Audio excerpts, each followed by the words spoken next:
in the Pickle Barrel, and we'd love to have you here.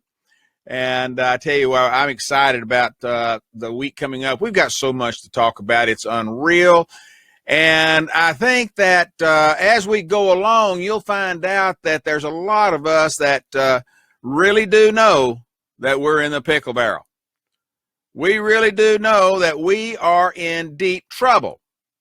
And we know that we are the only ones that can pull us out. Congress can't do it. They've already proven it. They've already proven they won't do it. And we're going to be talking about that a lot this morning and several other topics. And if you would, spread the word on your links that we are live on air right now. Come over and join us. Or go to AmericanPatriotRadio.com, our website, and join the group and get caught up and take part in the chat room there on that site. We got so many different ways you can see us and listen to us.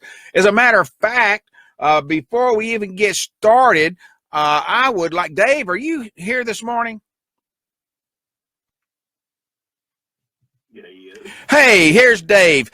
Dave is our guru in charge of all the technology. I mean, you know, I am one smart fellow in my own mind. But when it comes to technology, he's the man. And I want you, Dave, would you bring everybody up to date on some of the recent changes that we've made in ways they can participate in this program and other programs on American Patriot Radio?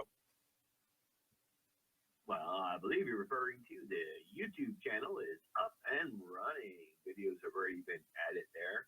And from now on, you're going to be hearing the archives from Bill Pickle and, of course, Candy's show and Jackie's shows, and all will be over there on YouTube. So you'll have the video feed as well as the actual program. All right, all right. Those are up and running. That's wonderful, wonderful, wonderful. And so not only can you hear us live, if the need ever be that you can't be here live with us, you can go back and check it all out on American Patriot Radio, go to YouTube or whatever. And we're just trying to make it easy for everyone on this globe to see and hear us. After all, ask us. We are the best network there is, AmericanPatriotRadio.com. All right. I hope everyone had a great weekend. I did. I tell you what, one busy weekend. I was in Columbia all day Saturday. And just taking care of a lot of different things. I tell you what, sometimes I wonder what the word retirement really means. I think it means you work harder except on things that you prefer to work on. I think that's the only thing it means in real life. But we do have a lot to talk about, so let's get started here. All right, today in history, I would like to go back and look at what happened a little bit here. In 1782, General George Washington authorizes the award of the Purple Heart for soldiers wounded in combat. That is still one of the most, I don't know how to say it other than say honorable awards that are given today to our military is to those who were wounded or killed in duty, in the line of duty. These people put their lives up for stake every day for us, and you may not realize it. You don't always know what's going on behind the scenes, but there are people out there today putting their lives on the line for us as we speak. And I think that's one of the most honorable awards that anyone can get. It's just thank you to all the veterans and all the active duty people that are wearing those. And thank you for your service and the idea that you would put your life out there for us. In 1864, Union troops captured part of the Confederate General Jubal Early's army in Moorefield, West Virginia. In 1888, now this has got to do with business, but it's funny how you never think about these things. But in 1888, Theophilus Van Cannell of Philadelphia receives a patent for the revolving door. You know, those doors you walk in, they go around and around and around. You know, I used to, as a kid, used to get in those things and just play. I mean, I was weird. I'd get in that thing and just play and help people come in. Well, my mom and dad, they'd be out shopping or didn't even know where I was probably, but I would like to play in those things. In 1906, in North Carolina, a mob defies court order and lynches 3 African Americans, which becomes known as the Lyerly Murders. In 1916, Persia, boy, I tell you what, that name's lost in history, forms an alliance with Britain and Russia.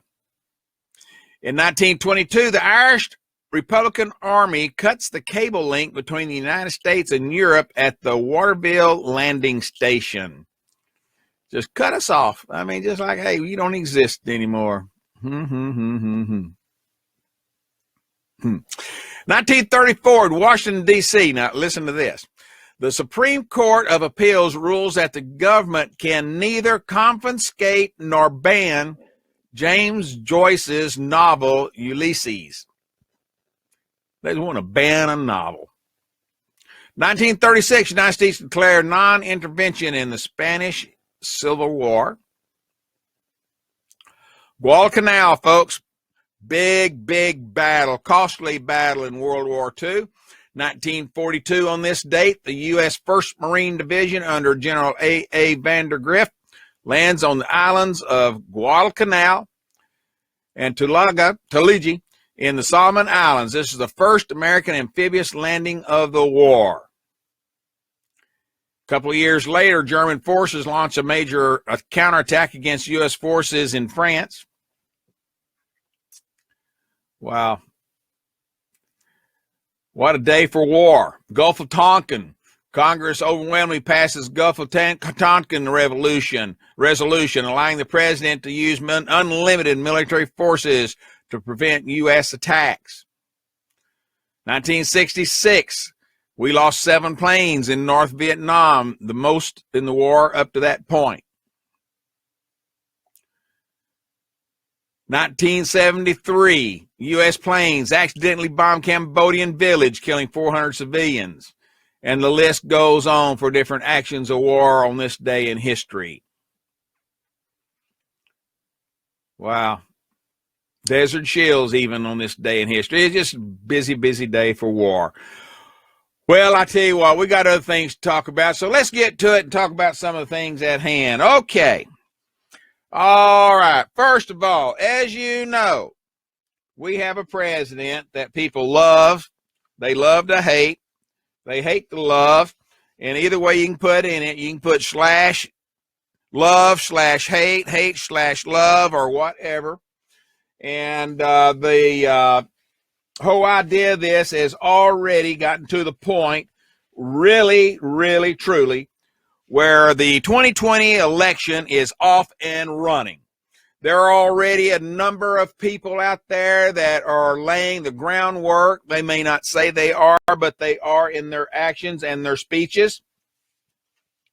There are governors out there right now that are in trouble keeping their seats. We're going to be talking about that. We're going to be talking about the crackdown, as some put it, that Sessions is going to make in the future, starting today. He's going to be breaking down on a bunch of things, trying to control things. We're going to be talking about the transformation of the American dream. And we're going to talk about these and many other things as long as we have time to do it. But we're going to get started right now and go where it might just lead us to where we're heading, okay? So, stakes at governors.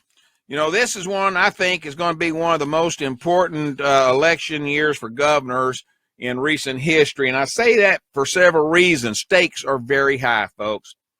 Stakes are extremely high right now for these gubernatorial races. It is almost impossible to even think about what all is going on. You know, you got Lieutenant Governor Ralph Norman, a Democrat from Virginia. You've got Governor Charlie Baker, a Republican from Maine, Scott Walker, of course, from Wisconsin, and Governor Tom Wolf of Pennsylvania. Now you've got 2 Republicans and two Democrats there. I should have noticed that or mentioned that to you as I was talking there. Northam and Wolf are the Democrats from Virginia and Pennsylvania. Maine and Wisconsin, you have Charlie Baker, Scott Walker. These are very important races, folks. The stakes are very high in these states. You know, there's actually 38 races, 15 months of redistricting fights looming for both parties. You put all this stuff together, and we've got one tough election season coming up. And that's terrible to say that this is the way it is, but it is. 38 gubernatorial races over the next 15 months. Republicans will need to defend 27 of those seats. 27 of 38. Now then, we're having a hard time for the conservatives right now to keep their head above water within their own party in Washington. Now just think what's going to happen because I'm not sure which way this is going to play out right now. But what's going to happen if the governors in some of those states are flipped? You know, with a race like these, and with that many of them up, that could make some big changes in what's going on in the House and Senate. And the reason for that is turnout. You know, some of these other seats are going to be up at the same time. And if you have a huge turnout in favor of the Republican candidate, normally that will trend over to the congressional races and any Senate races that might be coming up. Vice versa, if you have a huge turnout of Democrats and Republicans, conservatives do not get off their doofuses and go vote, chances are they're going to be hurt. And we all know right now we need all the support we can get. If you're on the conservative side, you're saying this. We need all of the conservatives wherever we can get them. We have got to get a strong conservative base if we're going to keep that conservative base that we have right now, because right now, folks, it is very hot. It is almost to the melting point in some of these areas. West Virginia Governor Jim Justice announced that he was leaving the Democrat Party, if you remember last week, and returning to the Republican Party. And that move highlighted once again the dominance of the GOP at the state level. And you can see by the number of states, 38 of them over the next 15 months. So you see the dominance right now. A lot of these states are what we would call purple states. You know, there's a large contingency of Democrats and Republicans both that are out there. And believe me, depending on who gets the most voters out at that time will be the ones who will ultimately have the governorship in that state. And talk about trickle down, that will trickle down also to other elections. You know, I think it'd be very scary right now to be on anybody's ticket, because Democrats aren't doing a whole lot better, my friends. Democrats are just about as bad, or they're just about as deep in the pickle barrel as the rest of us. So it's going to be very interesting, very, very interesting. You know, when justices switch,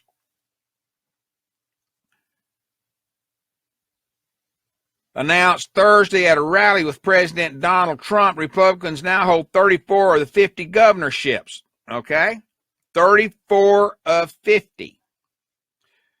And that is, if I remember correctly, that is tying a record. I think that's the most we've ever had at one time. and the president at the same time. So, we're in a very good position as far as conservatives go at this point. But Democrats who at the beginning of the Obama presidency held 28 governorships have seen their ranks dwindle to just the 15 that are out there.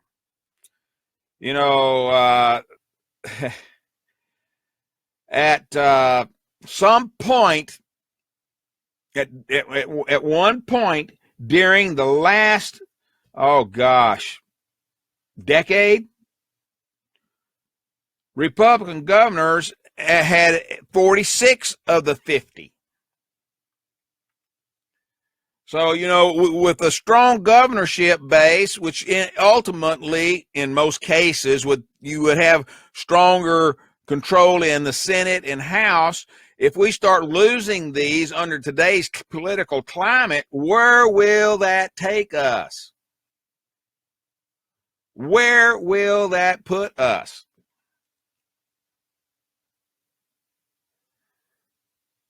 The state governments right now are even more lopsided within the states themselves. I'm talking about the state house or assembly, whatever they call it in their state, and the state senates. We right now, according to Republican Governors Association, excuse me, there has been a governor in 46 of the 50 states in the last decade, which is strong. However, for Democrats, this loss of power in the states is both cause for alarm and some reason for hope. Now, let me explain why I say that. You see, whenever you're so far behind, you only have one way to go, don't you? And they have been behind. And with the turmoil that we have going on right now, there are people out there on both sides of the fence, folks. I'm sorry to say that, but it's true. There's people on both sides of the fence that are saying enough is enough. We got to make some changes. And unless the Republicans, excuse me, the GOP have some very strong people out there running, excuse me, folks, let me excuse me just a second.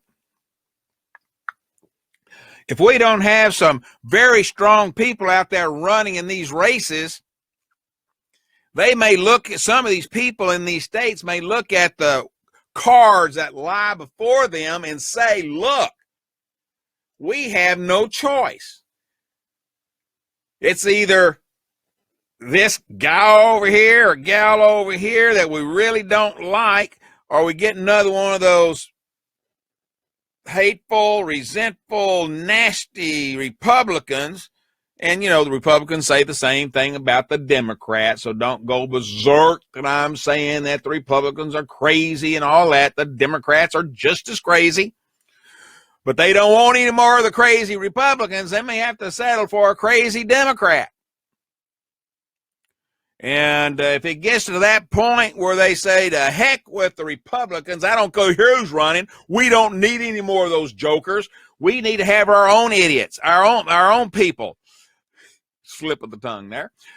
We don't need our own idiot. I did it again. All right, let's just say it. We don't need our own idiots. We got our own, but looks like we're going to have more of them.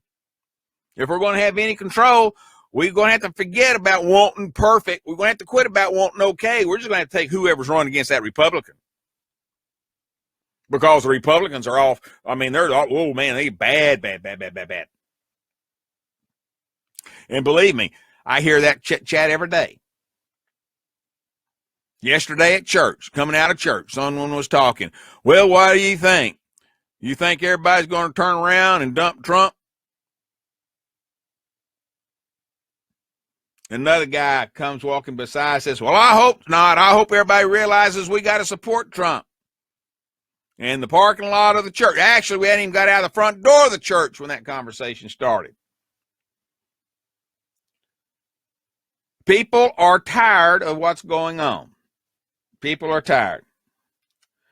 Well, the GOP strategists right now are saying that it is time right now to start working. The Democrats leadership is saying now is past time to start working. We got to get going.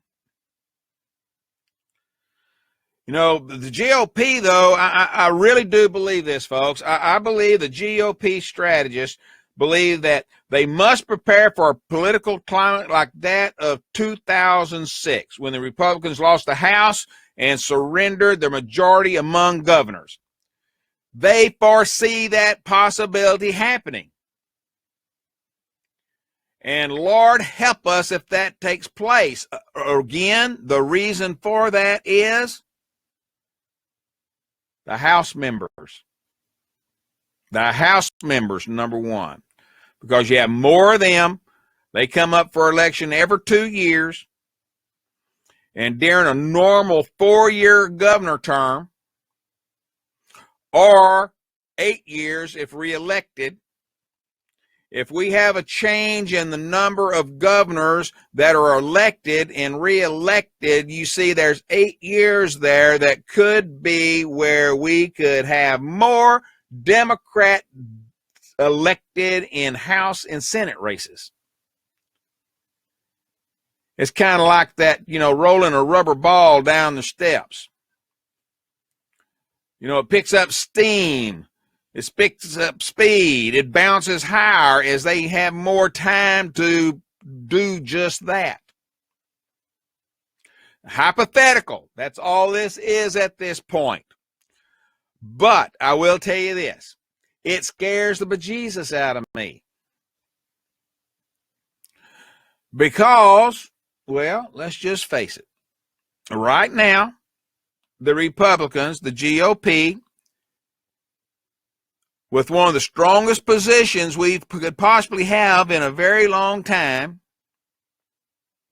instead of taking care of business and doing what needs to be done, supporting a president, which I don't always agree with. No way do I always agree with him. And, I was hoping we'd have a different person as president, but we don't. He is the president of the United States. He may be an independent / small GOP, but he is the president that we elected. And so therefore, folks, he's our president. And the GOP need to start working with the president. The president needs to start working with the GOP instead of making that separation between the two wider. They need to think about throwing a grappling hook out there on both sides, and both sides of them start pulling that grappling hook rope closer together. And one person can't do it. The president can't do it by himself. The state senators can't do it by themselves. The state's congressmen can't do it by themselves. It's going to take the senators, the House members, on one side of the curtain pulling that grappling hook they threw out. It's going to take the president and his team over here on the other side pulling the rope of their grappling hook and bring them together so we have, hey, look at that. They're touching. They're working together. The hole is plugged. Maybe that's what we need to start thinking about. I think a year from now, after the next election, the election where some of these governors will be replaced, maybe, it's going to be interesting to see what takes place. With 10 Democrat seats up, 27 Republican seats, and 1 independent seat, it's going to be very interesting. Very interesting. I think that if the atmosphere continues, and if Congress enacts major legislation, if they don't get that kind of stuff done, look for Republican gubernatorial candidates to distance themselves from Washington. The signals, the signs are already there. There's more and more governors that are either not making remarks about the president and Congress, or they're shooting them down. Seriously, stop and look at all of them. Don't look at your particular state. Don't look at the ones, and don't listen just to what you like to listen to. Listen and read other areas of opinion and news, and you'll get more of a true understanding what's taking place countrywide. The 2020 election is off and running, folks. It is off and running big time. Big time. Neil in the chat room, Kasich. Kasich is out there. And at this point in time, Neil, I would say that unless something really comes out strong, Kasich will probably be on that list again this year to run for POTUS. I do believe he will. And there's several others out there too. There's several of them out there. Someone asked me earlier on Facebook, did I think Graham would run again? I don't think so, but I would not bet money against it, okay? I don't think so, but I won't bet money. And there's others out there also. Okay, Neil also says, our system of every 2 years is insane. Might have 1 year to govern. The other is running for office. Can't do anything in 1 year of governing, and that might affect vote. You're absolutely right, Neil. I think that it is very difficult. See, there's the problem when you elect new people, especially in Congress. Especially in Congress. You know, their election comes up and you know, in more often, and you got to run. And, you know, 4 years, you know, in Congress, you know, your first year is nothing. If you've never been there before, you're a lost chicken in a hen. You're lost. I mean, you just don't know what's going on. It does take a while to get accustomed to it. Same with even your state. It's not quite as difficult, but it's still extremely difficult your first year. You're learning the system. You're learning the protocols. You're learning who the leadership really is. And a lot of times, folks, the leadership is not the visible person you think it is. There's people behind the scene pulling those ropes. And that's those things you got to learn also. And so, you know, it's very difficult. And unless somebody, and I've said this more than once, unless somebody is really messing up, they've really pee-peed in their Wheaties or something, you know, a congressman is someone that needs to be given a longer chance to get associated and familiar with what's going on. In the state houses, your house seats, your not your state senate, but the state representatives, you know, they need to have time too. You got to have them have a chance to get that learning curve. It may hurt you. You may think, oh God, what did I do? Why did I put this person in there? Don't they know anything? Probably not. Seriously, probably not. They have probably not been involved at that level, and you can see that that is not a good place to be. And so you know, they've got to learn. I admire those people that are involved in the system in other areas. For instance, those that are involved in the county party, whether you're a Democrat or a Republican. I admire those people who are active in the county party.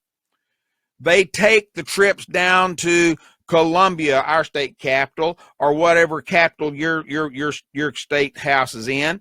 I admire those people that get involved and go down there and watch the sessions. Get in the balcony and watch the House, the state representatives. Get in the balcony and watch the state Senate while they're in action. Talk to people down there. Invite them to come to places in your home area to talk to people and explain what's going on. See, that's why it's important to be involved in your local party. You learn more about the ins and outs. You learn who is really in there playing the game. You learn who knows something, who's an idiot, etc., etc. There's a reason to get involved in your local parties. After all, the people are the ones with the strength if you work together. The problems are varied why people don't. People don't have time. They think. They have time for other things, but don't have time to be involved in what governs their life or makes their life good or bad, that affects their income, their health care. They got time for all the other stuff, but not that. Oh, what happens, happens. I'm going to take care of my family. Well, part of taking care of your family is taking care of those that may pass bills and idiotic things that could affect your family ultimately. It's a big vicious circle, folks. It's a big vicious circle. I think the real test, though, well, I'm going to back up.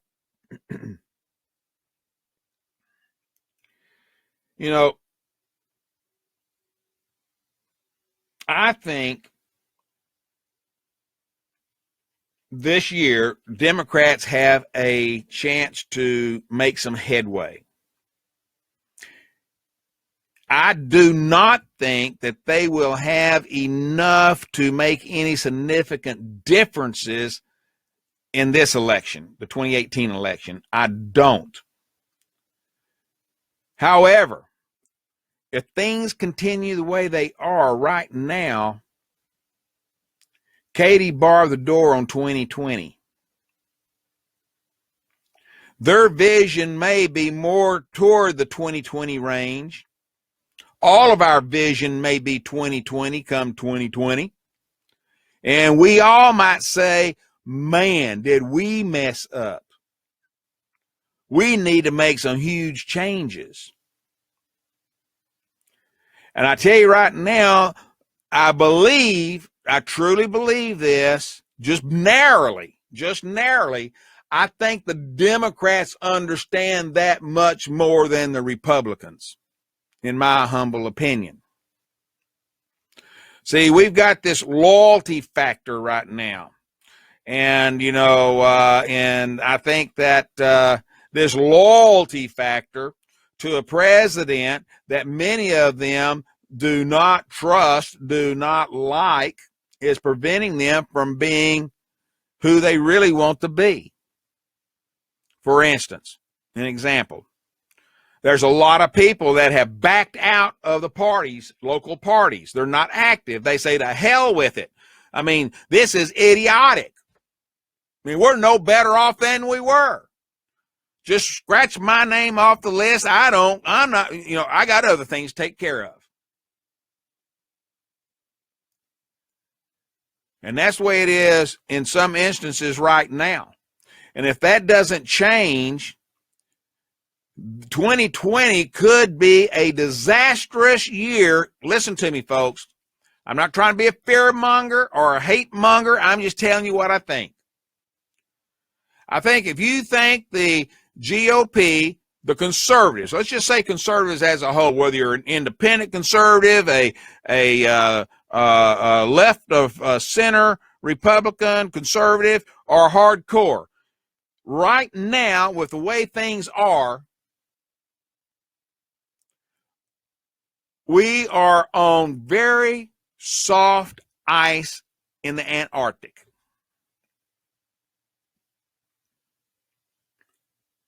Our climate change is taking place right now within the conservative movements. Our ice age is here right now. Our global warming is here right now. Now, here's why I say both of those. You see,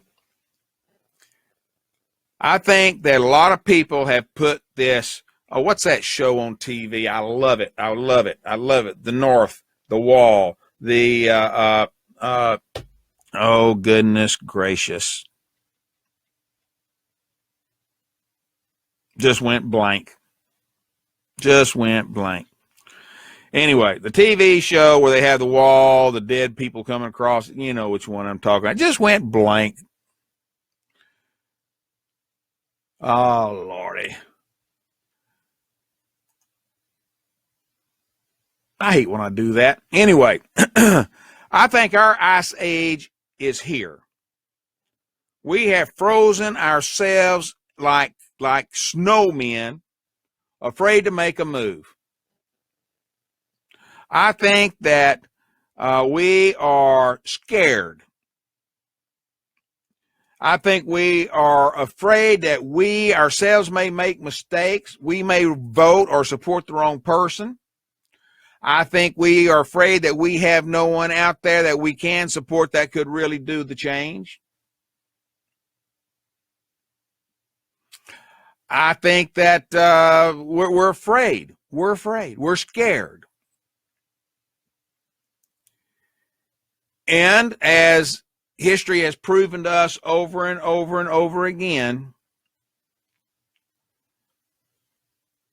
the scared, the extremely frightened, usually don't do anything to save themselves. They just huddle up and wait for something to take place.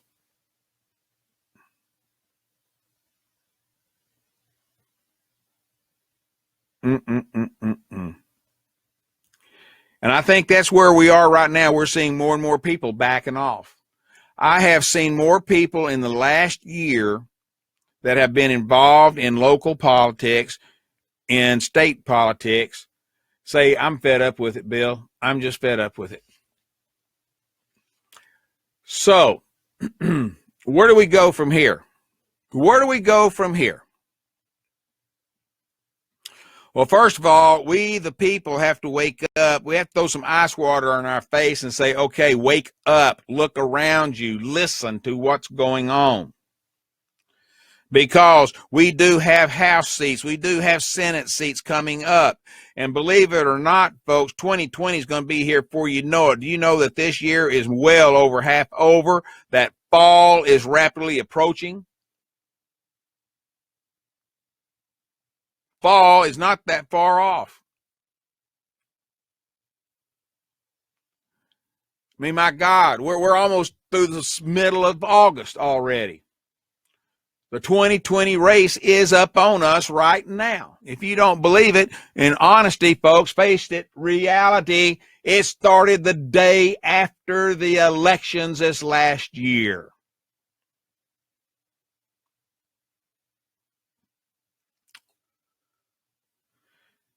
You know, Democrats, their best hopes are, there's several blue states out there that will be, let's see, Maine, is one of them, Illinois. Illinois, it's hard to believe is a blue state, but it really is. There's several others of them out there. There's about a dozen of them that are considered possible takeover by the GOP. Possible. And that's what I'm talking about, not just the coming up election. I'm talking about the next 2 years, okay? There's not 10 this year, but over the next couple of years, there's 10. I think there's actually 15. I really do believe that there is a chance that they could garner those votes. They could. But if they do, it's not because they did great work. And again, I hate to be such a hard nose and down on the conservative parties right now. And when I say conservative parties, there's more than just the Republican Party. There's the centrist, there's the Tea Party. There's all different groups out there. So I'm saying conservatives.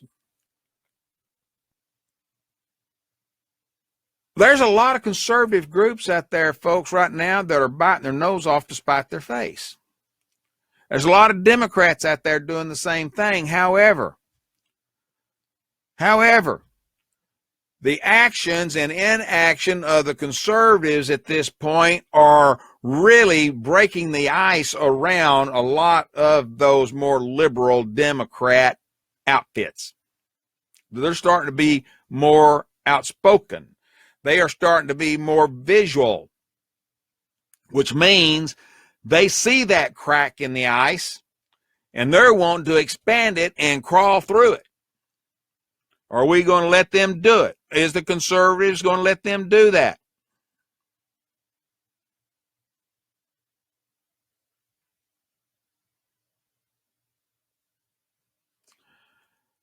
You know,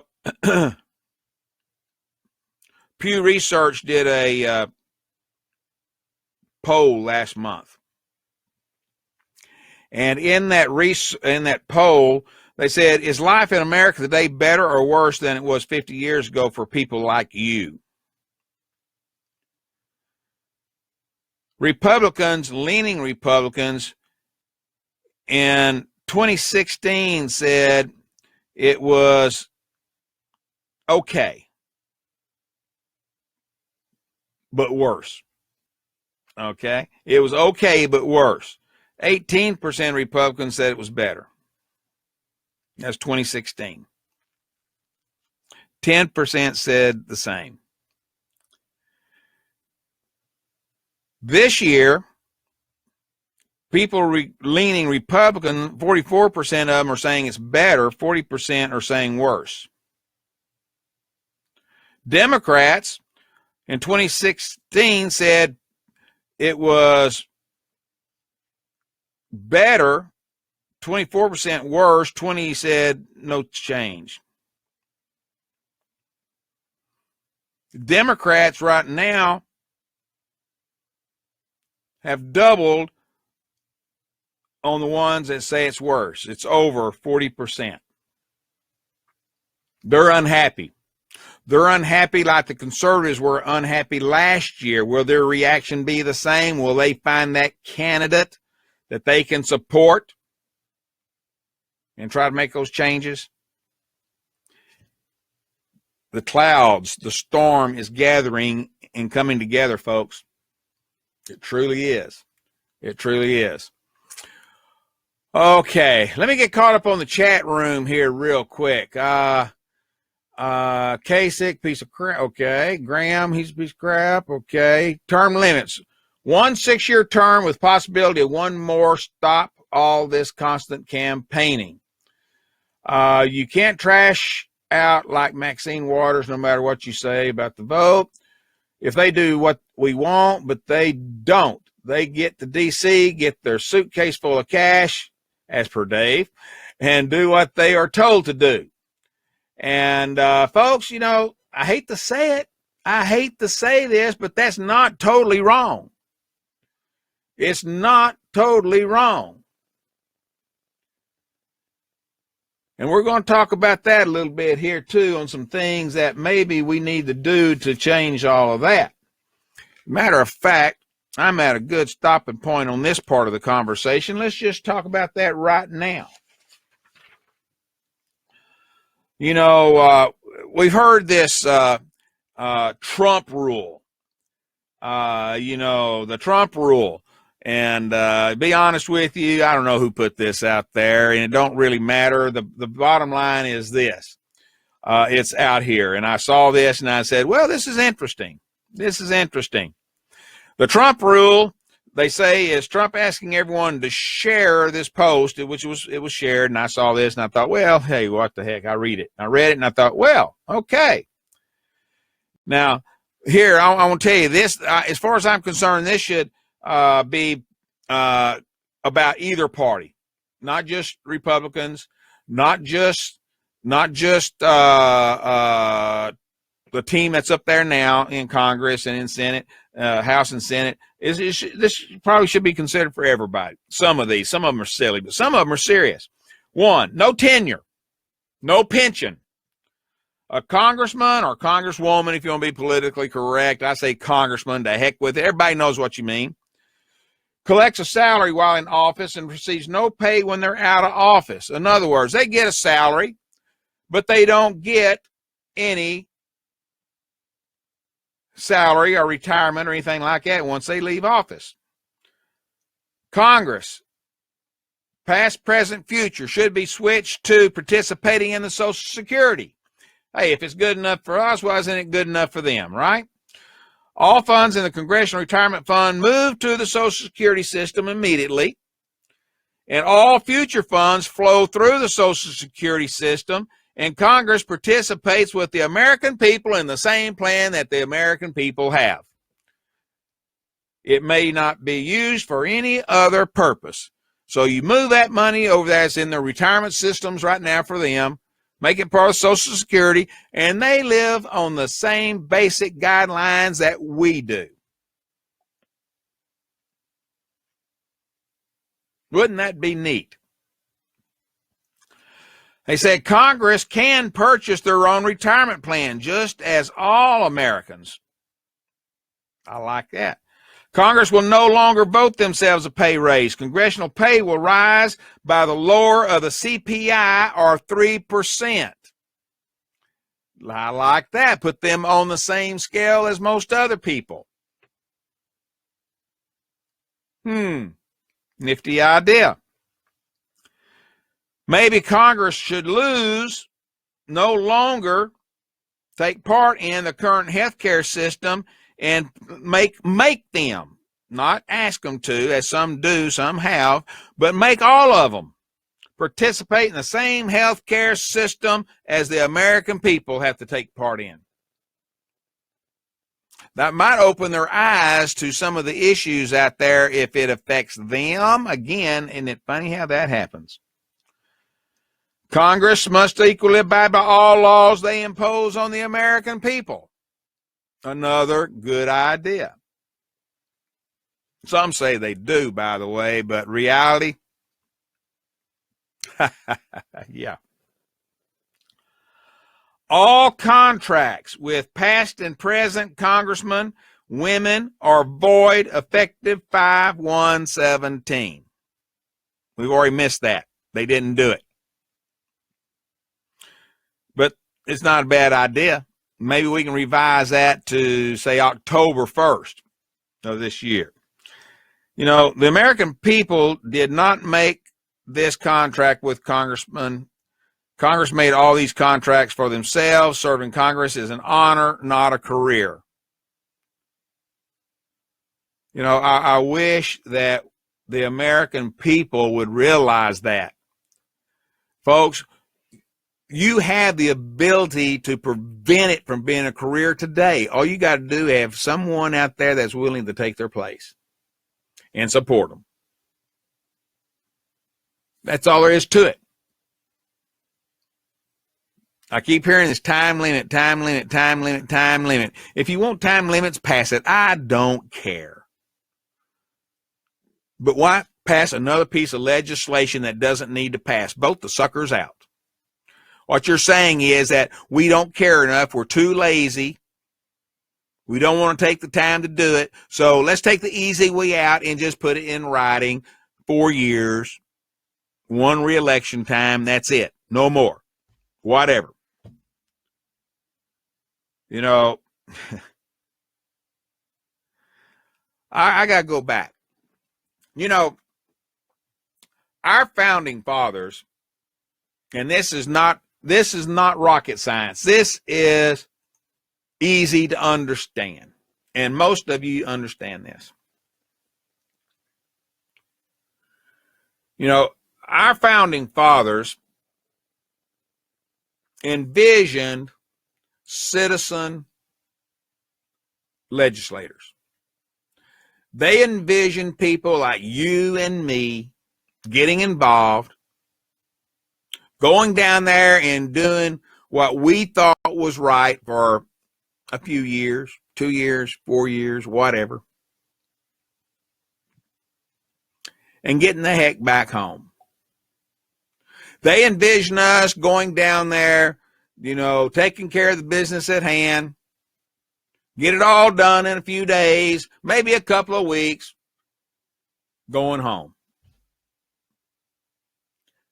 I don't think that they really thought of it as a full-time job. Nor do I think that it should be a full-time job. We've got people up there who have the full-time jobs, and that's our president. That's our judiciary. That is our agencies, our Department of Defense, our Department of Interior, blah, blah, blah, blah, blah, blah, right on down the line. Those are the people that should be taking care of day-to-day business, not our congressmen.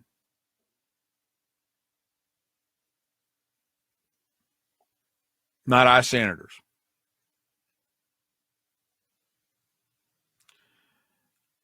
I have always thought that being able to hold elective office representing the constituents of our city, our district, our state, I've always considered that to be an extremely high honor.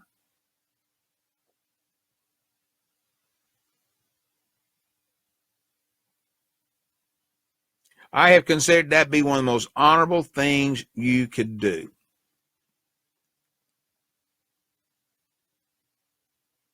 Not a job, not a full-time career.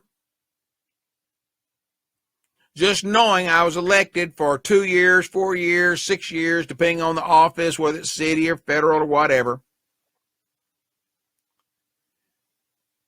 An honor to look over my shoulder and see the thousands of people that are relying on me to look out for their best interest and their desires.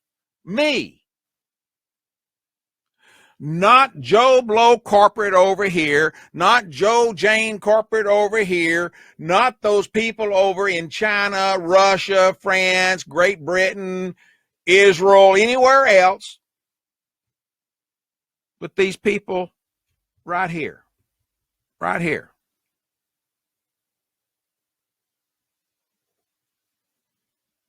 I would consider that a deep, deep honor.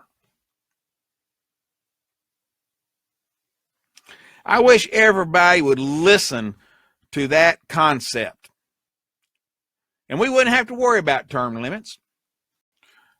And if everybody believed in what I just said, you wouldn't have to worry about term limits, because if someone was breaking that trust, someone was breaking that honor, they'd vote them out of office and get someone else in there to replace them like that. And just like that, we are at the top of the hour, and we're going to take a break here in the Pickle Barrel, and we'll be right back. And I want everybody to go get something to drink. My mouth is dry. I'm on this diet, and I got to drink tons of water, and I've only had like a half a cup so far this morning. So I got to go get me some drink, and we'll be right back here in the Pickle Barrel. We'll pick up right where we left off. Don't run off. I want to hear you when I get back. Take it away, Dave. D-Rock, everybody, that's right. D-E-E-Rock. Go over to Facebook and look them up. My D-Rock. And also over on Twitter, you can follow it, D-Rock Country. If you love that Patriot music with the country sound, you can't go wrong with D-Rock. Katie's been working hard. Our YouTube channel is up and running. She's been getting everything converted, moved over from Facebook, so you can follow over there. And all the great videos will shortly be little by little, of course, all loaded over to YouTube. So join us at the American Patriot Radio YouTube channel. Follow us, subscribe, click the thumbs up, like us, all that good stuff, and spread the word to your friends. Back to you, Bill. Thank you, Dave. Appreciate it. Hey, everybody, glad to have you back here in the Pickle Barrel, and taking a little short break and coming back and got me some H2O. Candy each morning, coffee with Candy before I am on air at 6 a.m. She has her caffeine. And I'd much rather have that coffee than water. I mean, this is, water, Just look at it. See, you can see right through it. Water is a complete waste of clear liquid. I'd rather have a good margarita, gin and tonic, rum and tonic, anything like that, instead of just plain old water. But the doctor said, Bill, if you're going to do this diet you want to do, and you're going to work that hard on it, I want to see you drinking 160 ounces of water a day. I said, you can float a boat in that much water. He says, I'm more worried about you staying adrift. And I said, oh, okay, I understand that. All right. So anyway, thanks for being back here with us this morning in the Pickle Barrel. We love it that you're here with us. Send out a link. Send the link out to the show on Facebook, on Twitter, whatever. Get people involved in this thing this morning. And every morning, because we want to hear from you. We want to know what your thoughts are, your wishes are, your desires when it comes to topics, and what you want to see happen in the world of politics around us. And to do that, all you got to do is just send the link, right? The link that you see in it right now. Just go up there and copy that link and share it with your friends. Or you can go over to AmericanPatriotRadio.com, get that link and send it. There's so many different ways you can do it. It's unreal. We also got YouTube running now. So there you go. If you can't catch it live, you can get it on YouTube. I'm sorry? Hey, Brian, good morning, sir. How are you? How's beautiful Pennsylvania this morning? It's great. I saw a tweet last week. It would allow me to read it. It's like one of the greatest quotes that I don't know if you came up with it. Okay, stage is yours. This kind of accurately sums up my frustration with all the left wing, and many of whom were anti-war protesters 10, 12 years ago and for peace, and want to impeach George Bush for the Iraq War.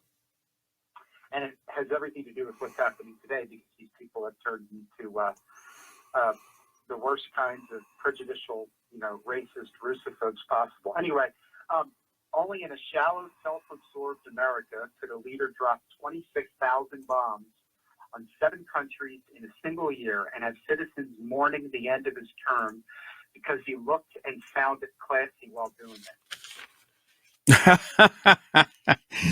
Read that again, and so everybody can understand what you just said. Everybody listen to this.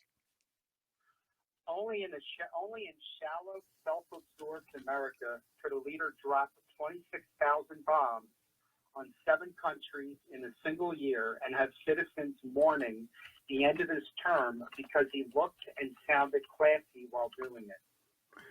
How about that? Do you think that everybody's looking classy right now?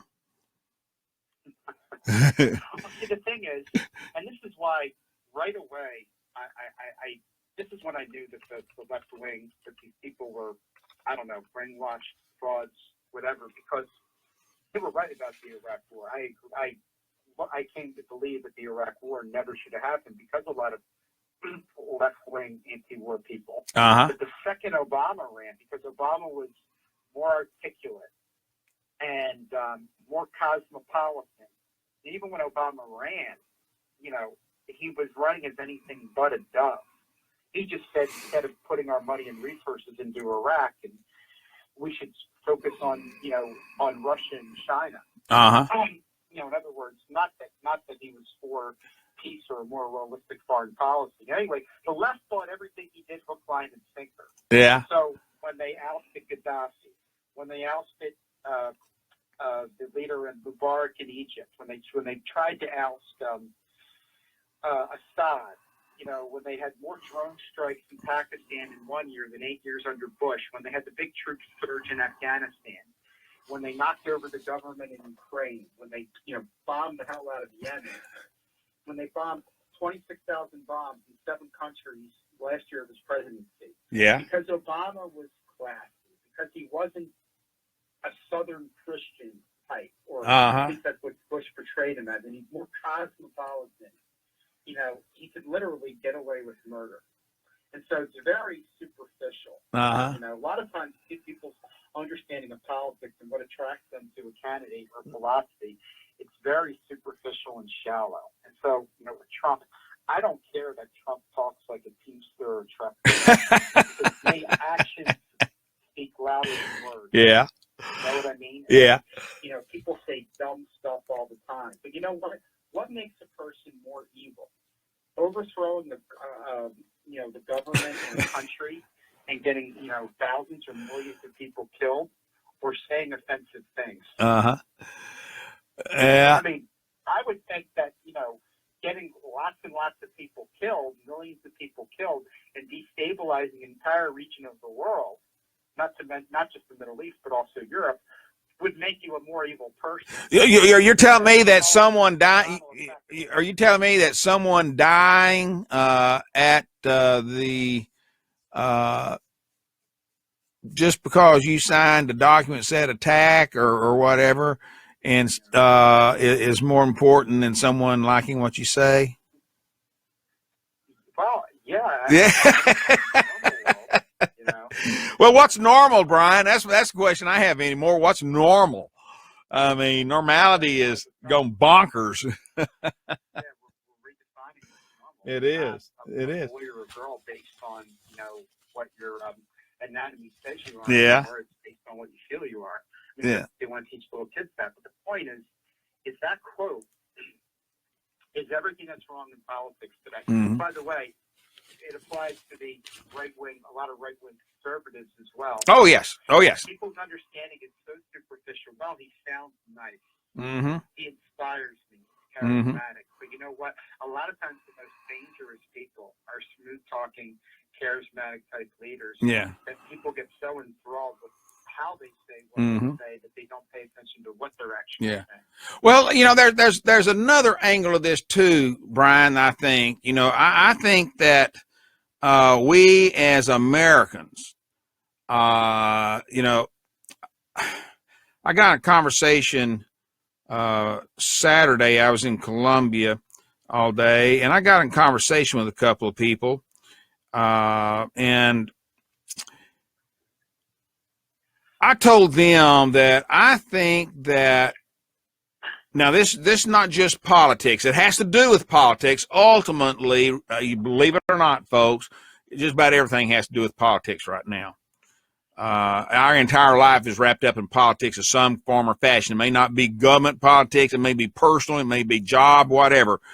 But, I think that we as a society right now, especially in the last 10 years, I think I have seen this. Maybe I'm just more aware of it, moving on more faster than in the past. I think that we as a society is seeing a transformation among us. I think that, at one time here in America, we thought that mutual respect was something that was very important. And I think we thought it was very polite to have mutual respect for each other and the actions that one takes. We are look at it in a realistic, respectful way. I think that we all thought the equality was important. I think we thought that the equality of opportunity was important. For instance, if something was out there that was for us to reach out for and get, we'd all have the same ability to take part in reaching out. And I think that that goes for not just on jobs or careers or politics. I'm thinking it goes all the way down to just like we said earlier, the mutual respect, success, in family engagement. I think that, maybe, just maybe, this so-called American dream itself has been under attack recently. Does anybody really know what the American dream is anymore?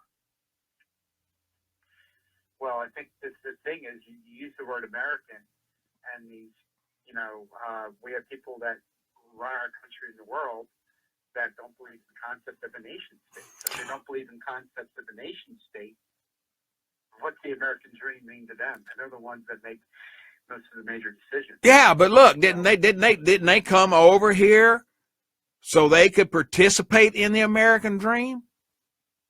I just think they're looking at it the wrong way. I mean, to the oligarchs behind the scenes, to the George Soroses of the world, to all these, to the deep state, these masters of the universe, they think the nation state's a relic. Mm-hmm. They don't believe in the concept of a nation state and nationalism. So they don't believe in the concept of a nation state. Yeah. They don't believe in the idea of America or any other Mm-hmm. country. Then why would they believe in the American dream or, do things to try to support the idea of an American dream and prosperity for all? Mm-hmm. Because they don't even believe in the concept of America. Not because they don't believe in America, they just don't believe in the concept of a nation state. That's Mm-hmm. why we have all these problems with Russia and Putin. The problem with Putin is not that he's trying to reform the Soviet Union, it's because he's a nationalist. Mm-hmm. Because he looks out for his own country's best interest. And a lot of these oligarchs behind the scenes look out for their own best interest, which transcend borders Mm-hmm. and nation states. Mm-hmm. Well, let me ask you this, Brian, and I want to ask everybody this. I'd like to get everybody's input on this.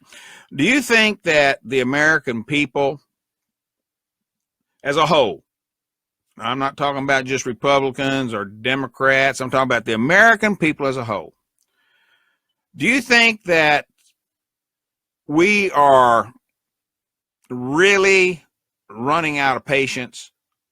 Are we at a point where we say that there is no hope? We are what we are. We have to wallow in the dirt and the dust and the grime and the grit, the hate, the fear, the discord. You think they've lost all hope in or accepting the America that we have in that respect? Or do you think the majority of the people still think this is a land of opportunity? And folks, let me mention this again, American opportunity. That doesn't mean give it to me. That means you have the opportunity to get it, okay? And I think that's where a lot of people are missing the idea there, Brian. It's not that the American dream is you get what you want. The opportunity is there for you to work to get what you want. And I think that's one thing we might be losing right there. But do you think do you think the American people are running out of patience? Those of us that believed in this great the concept of the American dream, do you think we're running out of patience and getting tired of what's taken on, and we may be ourselves becoming part of the reason for the situation? Because a lot of us said, I'm tired. I've been through this so many times. I'm tired. I'm giving up. Just let what happens happens. I want to enjoy the rest of my life. Yeah, I think a lot of people are, and whether they're whatever their political persuasion is, or whether I feel they're losing patience for the right reasons and are mad about the right things or the wrong things, I do think that is mostly true. Yeah, okay. I do. And okay. I think the question is, whether you're mad about the status quo and you voted for Trump because Trump was a big, middle finger to the establishment, and because Trump talked about policies that would mean large sweeping changes, or whether you're one of the people from the left wing who, buys into the identity politic or, is the not my president kind of thing. So I think you see that across the political spectrum where people are very unhappy with the status quo, and whether they want to burn the house down and have no idea to rebuild the house and then want to make things worse, or whether they want to fix the house and make things better. I think you see that across the political spectrum. Mm-hmm. Yeah, mm-hmm. I really do. Mm-hmm. I think that things have kind of been coming to a head for differing reasons. Some good, some not good at all. Mm-hmm. Neil made a comment here in the chat room that I find interesting. He says, USA has spent too many generations pushing democracy BS around the world, which is pure evil. No, that wasn't. That was Dave. Neil. Yeah. Well, yeah. Go ahead. Neil said, I don't buy in democracy as pure evil. The forcing it on countries is. See, right there's a good debate right there. I would even argue, I would argue the point they're making, though, that I think at best you could argue that they're trying to push democracy, which I would not agree with that. I would agree with Dave. Mm-hmm.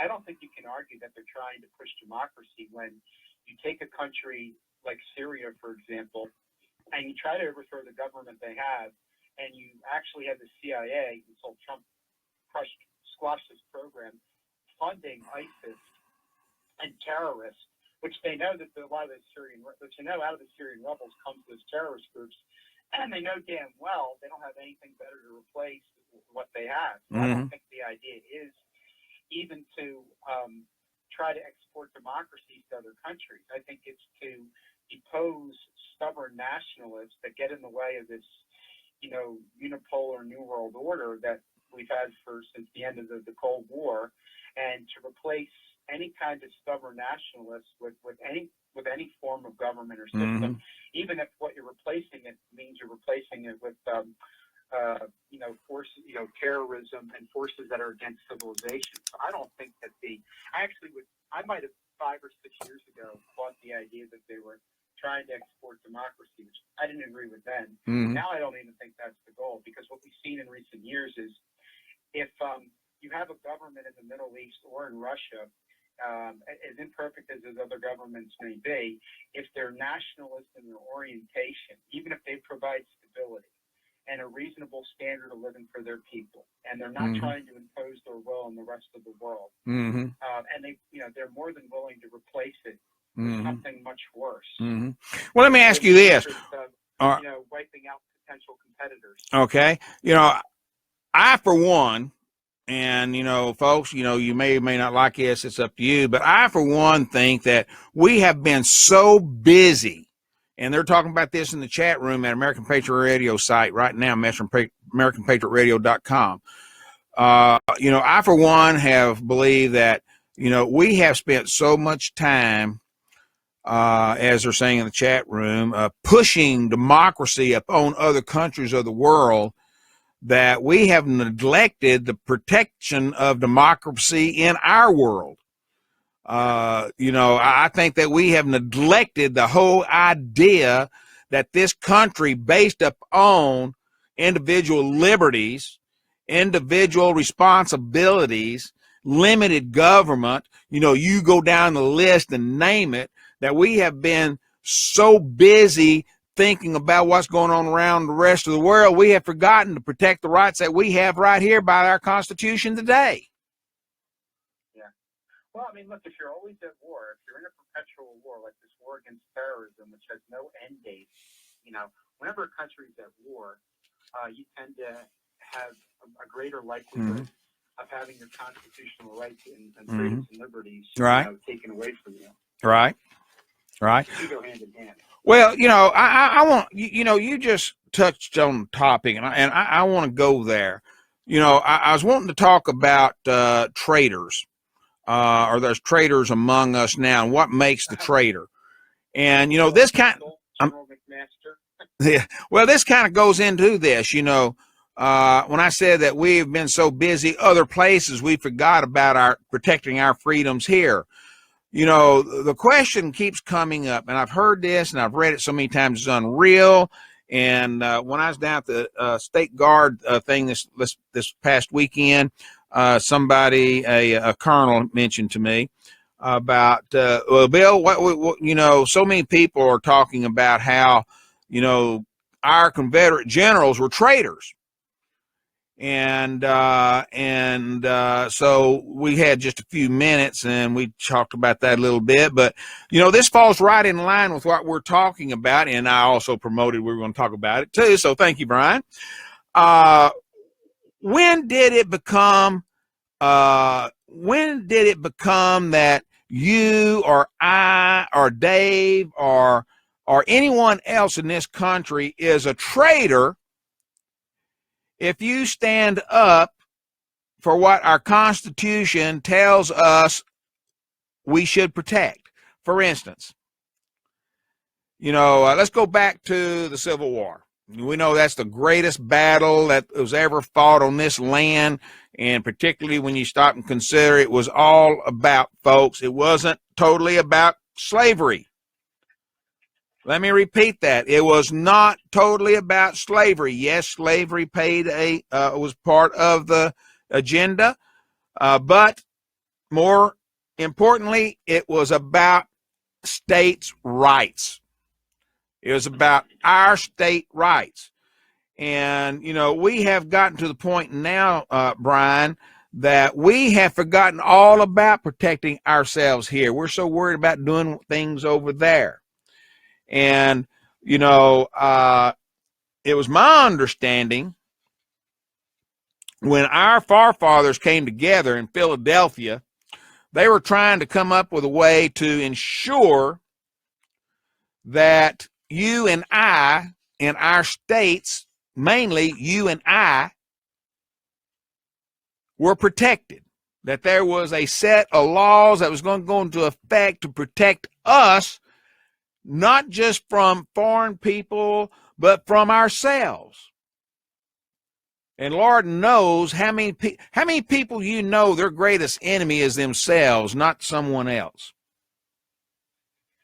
Yeah, that's true. That's true. You know, I know so many people that if they would just get their heads screwed, I'm talking about smart individuals. I know a couple of ladies and gentlemen right now, they live pretty close to me too. I know a couple of ladies and gentlemen around this city, in this county, in this state. You know, you stop and you think about the things that people make them successful. You know, good looks, money, education, talent, resources, all of that kind of stuff. But yet they don't take advantage of them. And then when you have a situation where, you know, at our Constitutional Convention, I'm going to take it way back. You know, at that event, a proposal was made to allow the federal government to suppress a seceding state. I believe it was James Madison, and you may have to correct me here, but I believe it was James Madison that said, that rejected that. The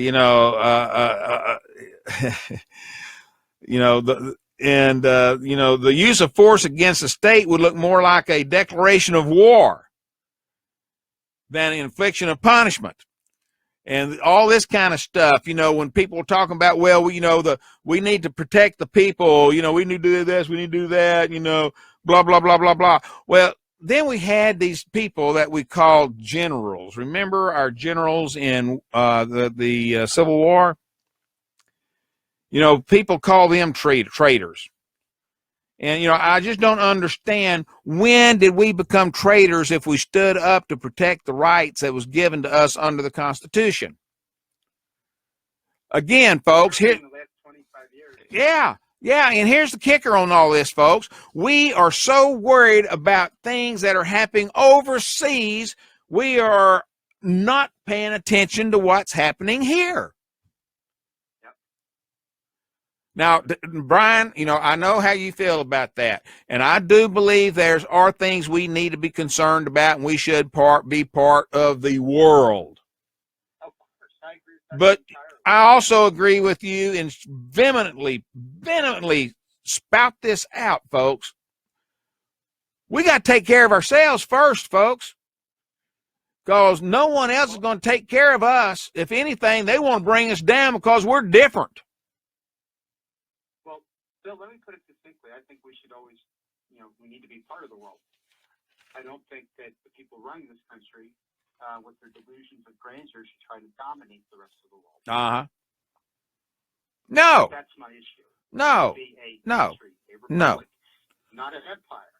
No. Dominating the rest of the world. We should not try to behave like the British Empire or empires, in other eras or periods of time. We should be a country. Brian, if we continue doing this, realistically, if we continue doing this, don't you think we're no better than the people that we're saying, well, isn't that what the other people are doing that we keep saying they shouldn't be doing? Aren't they trying to be the ones that take over Asia? They're trying to take over Europe to this day. How can we say we're any different? And we can't. And that's why there needs to be constant pressure. And we need to start looking at Americans realistically. Like, for example, whenever, the media has a panic attack because Russia, or Russia conducts a military exercise, or China does something with their military. Because when you look at it, we spend, I think it was accurate, more money than the next 11 countries combined on their military budget. Like Russia, this great enemy that we're supposed to have, well, they've been cutting their military budget each of the last 3 years. Okay, China has, I think, built one military base in Africa. Yeah. How many overseas military bases do we have? So there's a lot of hypocrisy there. And yeah, I agree with what you're saying. And how can you, go and have a conniption every time Russia and China conduct a joint military exercise when, we're spending by far more money on our military than pretty much the rest of the world combined. When we have military bases everywhere overseas, when in the last year of Obama's presidency, you're bombing 7 different countries. Yeah. Et cetera, when you just give Saudi Arabia, the biggest exporter, $100 billion in arms. I mean, why don't people ask these questions? Because for me, just common sense. It's just common. Like, wait a minute. We're trying to be a force for good. No. Oh, wait a minute. We signed a deal with the Saudis for $100 billion in arms. Oh, wait a minute. When Obama was president, we had a CIA program funding the Syrian rebels, knowing full well that the terrorists were coming out of those rebel groups. Right. Well, we are so busy. Oh, Lordy. We are so busy, quote unquote, spreading democracy. We are forgetting to protect, and we are losing our democratic republic country, our nation. We're not doing it. Oh, every single day, all day long on Twitter, Facebook, everywhere, all over social media, and all of these so-called columnists and reporters. I mean, they are showing you, how democratic and republic and how we really act, aren't they? The media is just a disgrace. I mean, I don't know if these people are just hacks and they just sold their soul, taking their 30 pieces of silver, or if they're stupid, or a bunch of cowards. I can't make up my mind which of the three it is, or if it's some combination of all three. But the media in this country, it's just a disgrace. I mean, really. I mean, if you want to figure out what's really going on, read any story that they're putting out there on any issue, and the exact opposite of what they're telling you is probably closer to the truth than what they're reporting. Yeah. Well, there's an organization out there right now, Brian, that I'm somewhat active with, the Society of Professional Journalism. And this group, which is composed of what I would classify as true journalists, true commentary, who are actively fighting for the a free and open press. They are taking heat from other people out there because they're wanting to have a real journalistic nature out there instead of all this fake news. And they're taking heat from all of those, and I say bring it on. And SPJ, as far as I'm concerned, you guys and gals, you're doing great. You keep it up, and thank you for trying to police the journalists in this country and those idiotics out there that say they are. But see, a lot of people didn't know that organization exists because, they don't send out stuff to normal people. They send it out to journalists and, people that are involved in this type of work. And, and they chastise those people that they know that, are spreading fake news. They chastise those that don't support open records, freedom of the press, and things like that. And so, you know, we need more organizations like that stand up for the Constitution than those that are worried about making a buck because they get this one story that may be true, may not be true, but yet they get paid good dollars to print it. Yeah. Well, that's good. But there needs to be more of that. But I mean, we're so poorly served by our media. You know, even a lot of the media on the internet is pretty much disgraceful. Oh. You know, and I don't know if these people are, you know, I don't know. Maybe, and I'm beginning to think a lot of these people just have severe psychological issues, especially when you actually hear some of these people being interviewed on TV or whatever, or on videos on the internet. They just seem like they're psychologically impaired. It's like they want to project their psychoses and whatever their mental illness is in life. They want to blame it all and project it all onto Trump. Yeah. Pretty interesting. Yeah. Well, you know, Dave said something here. Yeah. Dave said something in the chat room. He says they're script readers, nothing more. And Dave, I have to tell you that's pretty true on a lot of them. You know, you can tell the ones that are reading a script because you know, they're looking right at that camera or that not the camera, but the, you know what I'm talking about. Oh gosh, I'm having trouble this morning at the screen. You know, they're looking right at that, and you can tell by the words they're using and the manner they're speaking that is not. You watch them when they're just chatting amongst each other.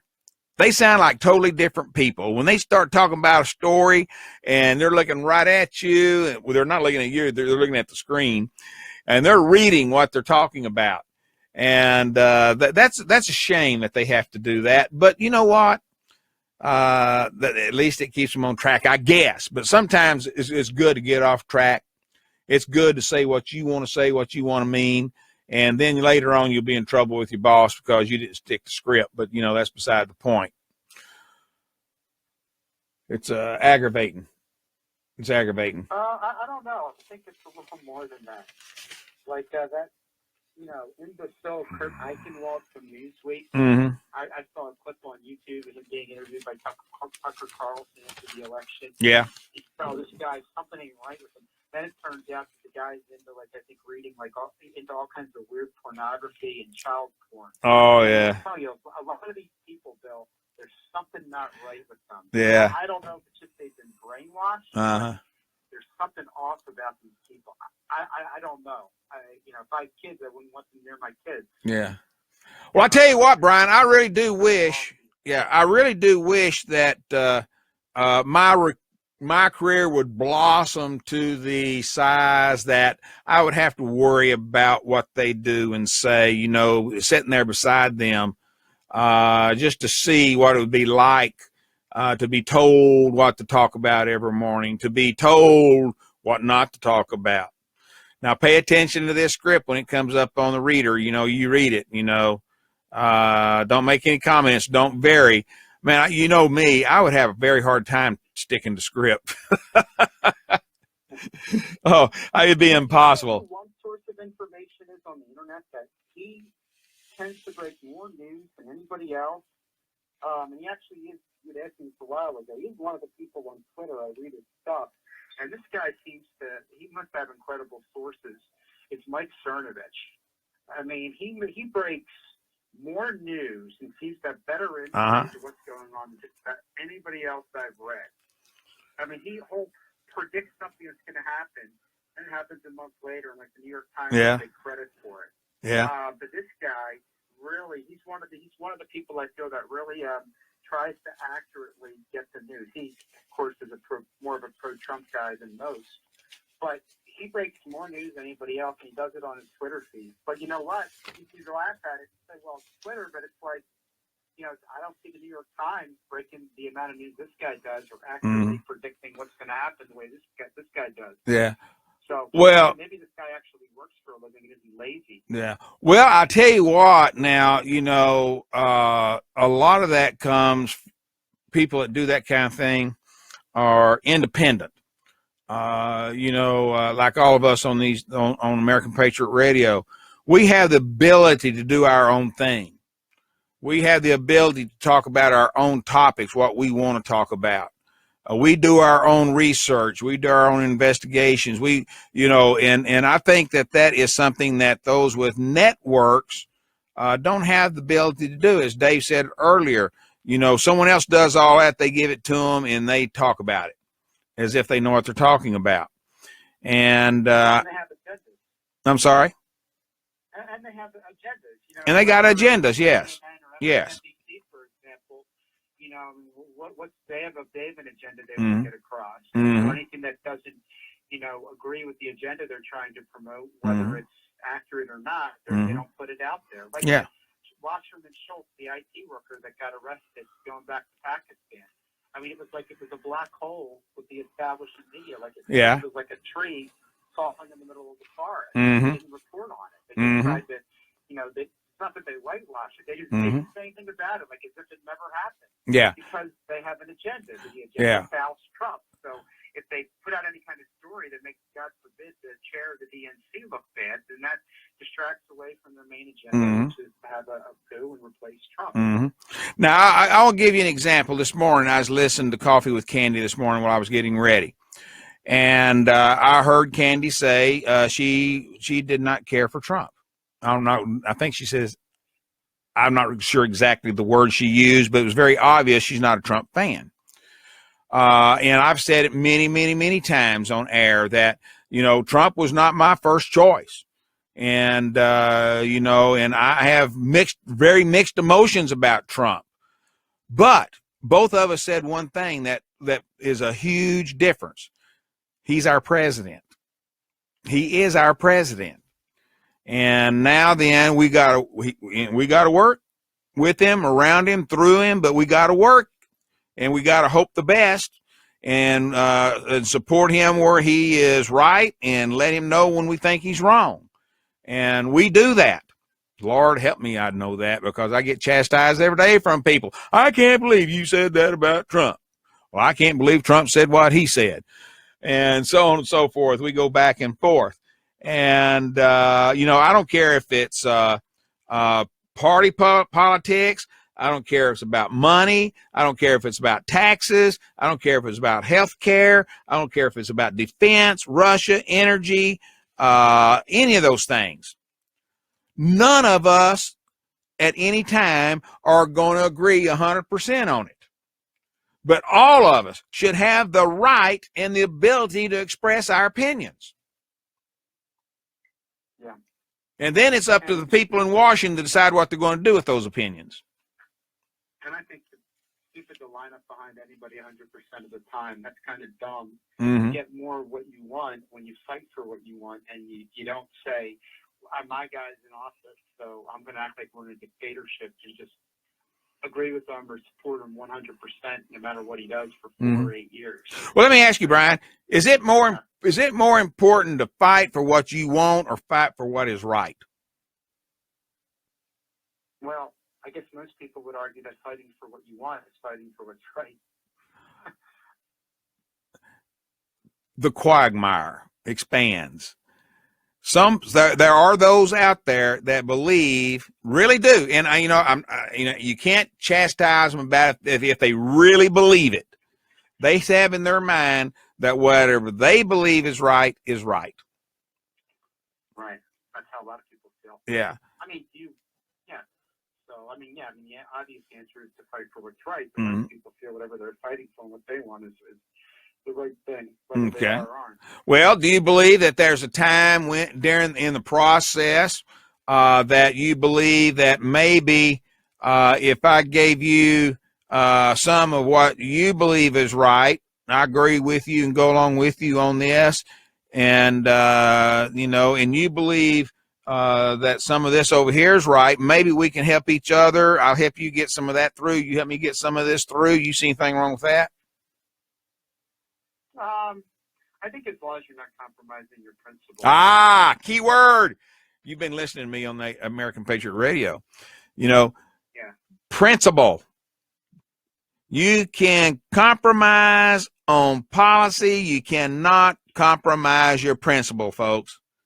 And that's where I draw the line. And I think there's a fine line or a big difference between wanting a loaf of bread and getting half a loaf of bread, between that and just really compromising your integrity. I think there's a difference between the two.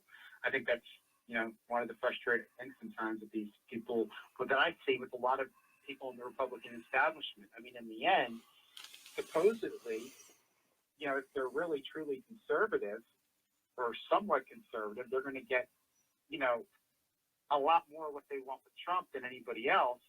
But apparently, because they seem to want Trump out of office as much as the Democrats do, that's not the case. So you think Trump is very conservative? I'll tell you what, I think it's probably governing more conservatively than pretty much anybody else that would have gotten into office.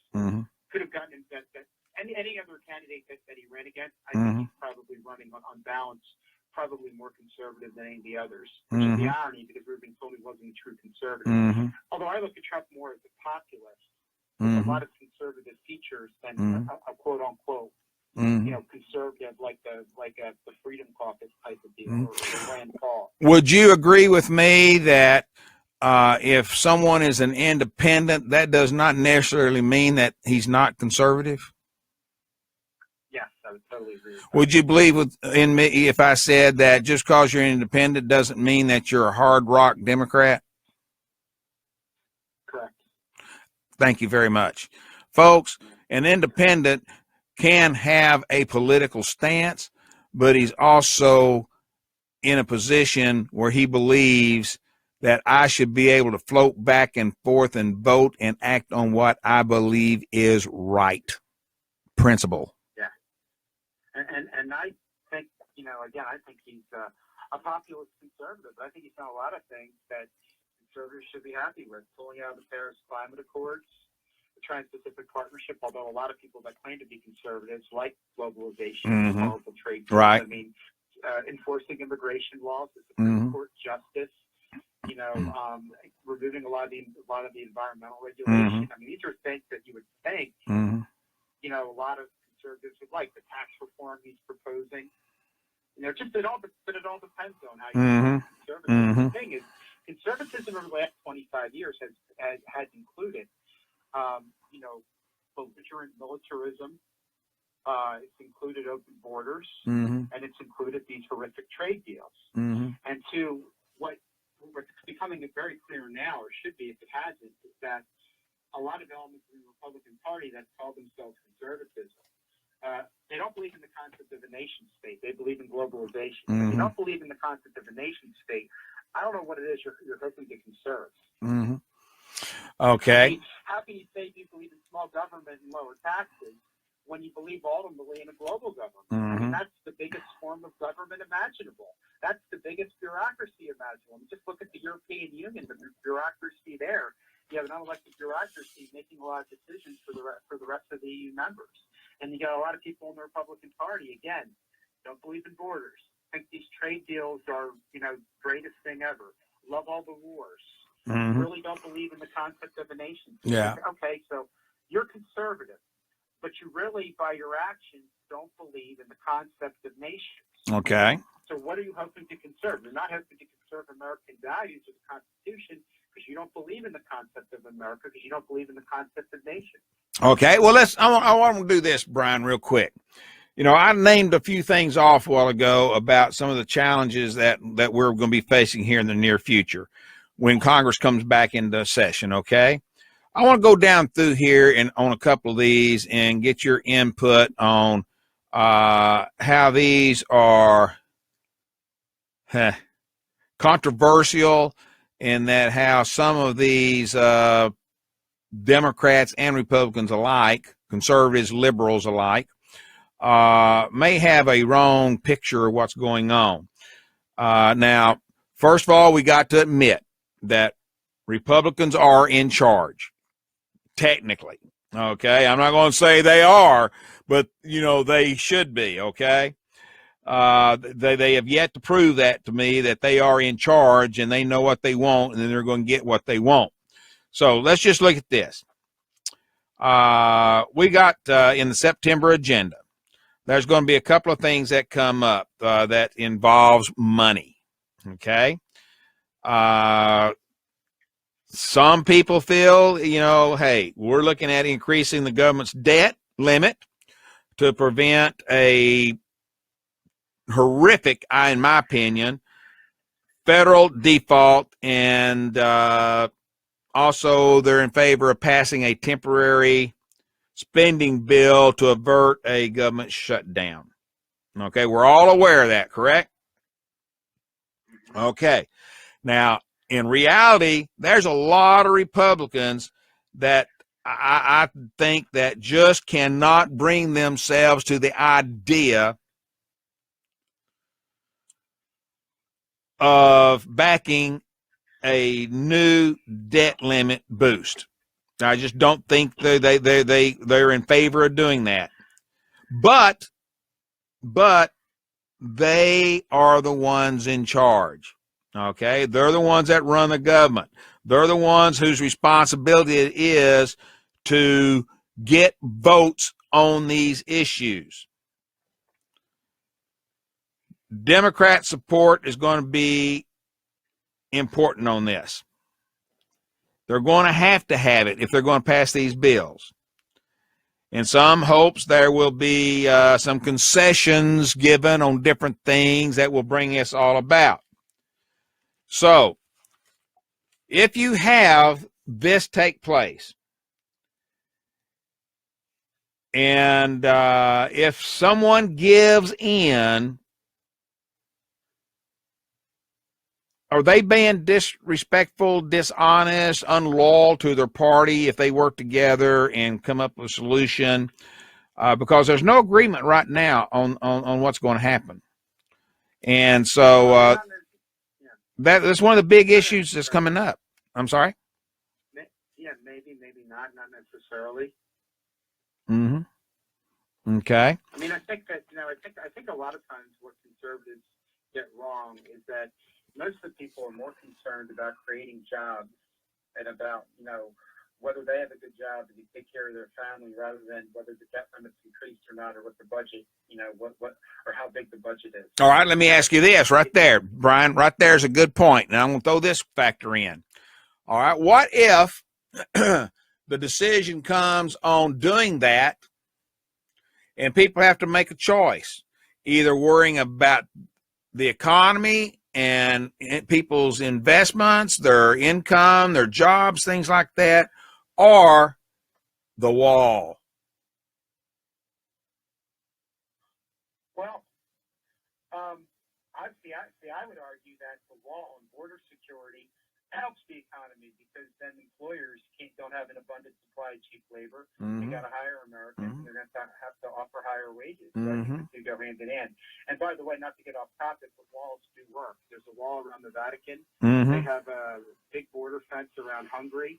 So you don't have that, migrant invasion affecting Hungary. So, barriers do work. So whether people agree with it or not, there is proof that it works. Just take a look at Hungary. They're hungry to say Italy. You can't say that it doesn't work. It works. And I would argue that a strict border security and a wall is good for the economy. Does it have to be a physical wall?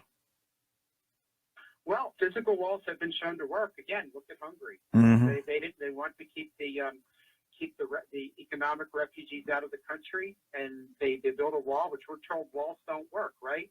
Remember, a lot of these people say walls don't work. You just build a big ladder, but whatever they do in Hungary, it's worked.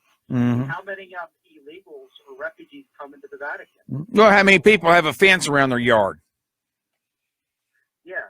So if the fence doesn't work, why would somebody have a fence? Why would, if walls and gates and fences don't work? I'm sure Bill Gates, I'm sure George Soros, I'm sure the Koch brothers have a physical barrier around their properties.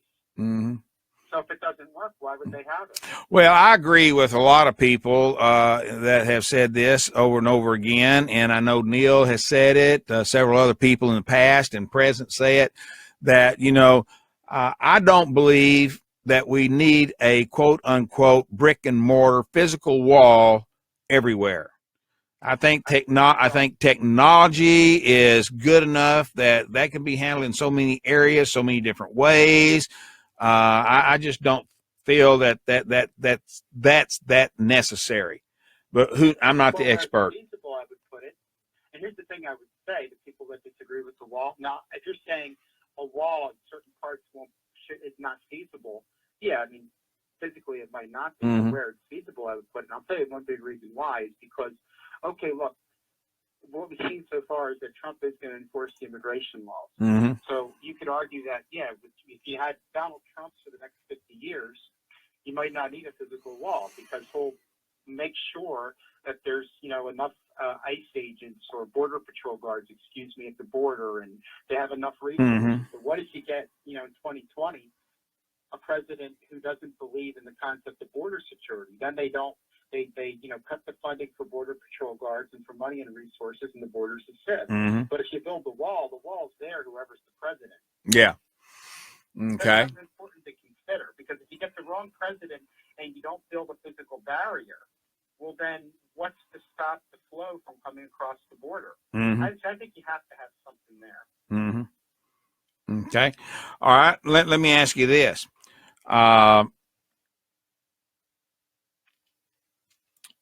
You have an option. Now, this is hypothetical, and we're running short on time here, so I'm going to have to hurry. This is hypothetical. If money was the problem, and let's say that Congress decides they've got to watch the money. They've set a dollar amount. We cannot exceed this. Priorities. Taxes, healthcare, defense, Russia, energy, expiring programs. We got a ton of programs that are about to expire, like Children's Health Insurance Program. Federal Aviation Administration's got a lot of programs that's under attack. There's just a lot of different things out there. Don't you think that we are near impossible to address each and every one of these things and the totality that people are asking for, that we're going to have to make some changes somewhere, some compromise, cutbacks on some of it, improve maybe part of the program or anything? Don't you think we're really going to have to do that? Because we cannot fund everything out there that they're asking for. Yeah, and they do that all the time. They do that, but hey, we were talking about this before with the budget. Mm-hmm. So insulting was, they were chanting "build the wall" when Trump ran. That's one of his promises. Right. You get a Republican Congress, and he has funding for Planned Parenthood, but not to build a wall. Mm-hmm. So, and by the way, building a wall, to me, it's about national security and the economy. It's about two things. It's not about one. And it's about Absolutely. Promise. Absolutely. I mean, so yeah, what you're saying is true. You're not going to be able to get everything, but I think people should see that that you're keeping your promises and there's the good faith. Mm-hmm. Maybe you're not going to build the whole wall, but you really should have enough funding to at least build part of it, to get a down payment on it, and not have you don't get any of that, or you're only getting funding to maintain what's there, but you're getting funding for Planned Parenthood, which is like spitting in your eye. Mm-hmm. Well, one of the things that I think that they're going to be looking at doing, first of all, is I hope they have the head on their shoulders and there's something between the ears that reminds them that our defense is number one. And that I hope that they will do what they say. They say that they're going to come back in September.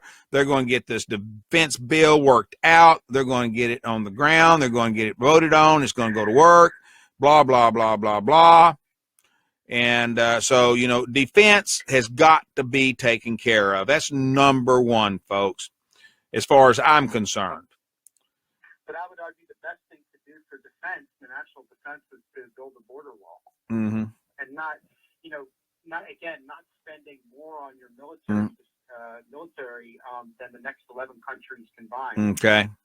Well, I've got a load of follow-up questions on that. We'll have to do it in the morning, Brian. Okay.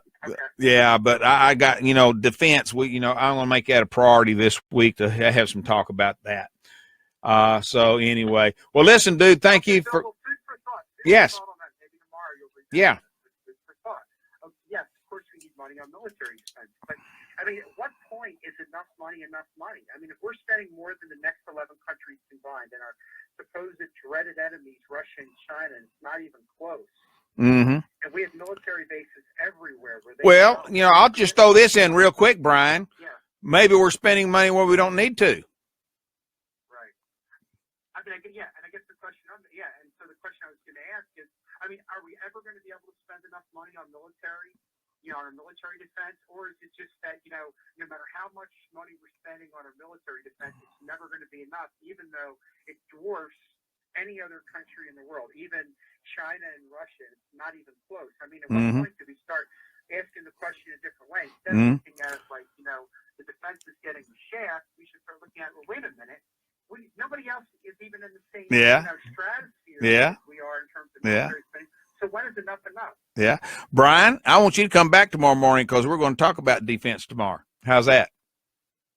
Sounds good to me. All right. Thank you, sir. Appreciate you. All right, folks. Well, I tell you what. All right. We have a lot to talk about in the Pickle Barrel this week, and there is no letting up. I mean, seriously, we can fill 12 hours a day and still not have enough time to talk about everything we need to talk about and find possible solutions to it. But we're going to give an attempt every day here in the Pickle Barrel and at AmericanPatriotRadio.com. I want to thank all of you for being here this morning. I want you to share the link to today's program to everyone you know. Invite everyone you know to come over to AmericanPatriotRadio.com and join us and become part of us. And we have so many things out there that y'all can listen to and participate in. Dave, why don't you bring them up to date on what we have? And, folks, I'll see you tomorrow here in the Pickle Barrel. All right, Bill, will do. You're listening to, of course, AmericanPatriotRadio.com. Coming up later on, Kids Corner, Happy Hour, Jeff Skull's Golden Age Radio, and then, of course, programs throughout the entire evening as well. Lots of new shows still yet to come and added to the schedule. We're not that far off, folks, before we start talking about our holiday extravaganzas that begin in October. So stay tuned right here. You don't want to miss a single minute. And don't forget, follow us on Facebook, Twitter, and now YouTube. All right. Thank you, Dave. Folks, y'all have a great day. I'm on my way to Columbia. We'll see y'all tomorrow here in the Pickle Barrel at 8 a.m. to 10 a.m. Eastern Daylight Time. Let all your friends know. We'll see you tomorrow. Bye-bye.